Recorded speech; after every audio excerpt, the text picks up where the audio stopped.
Today we learn how to backup your WordPress website.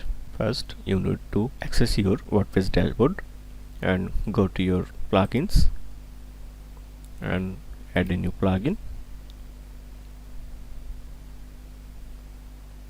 Type here backup. See, here is the all-in-one WP migration and backup. Also this plugin, Update Plus WP backup and migration plugin.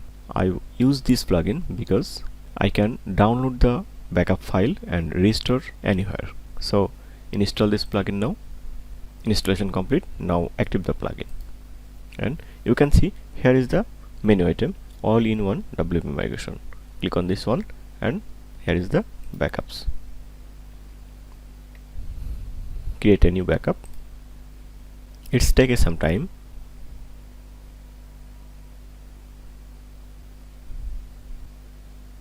Okay, now complete your backups. You can download this one, and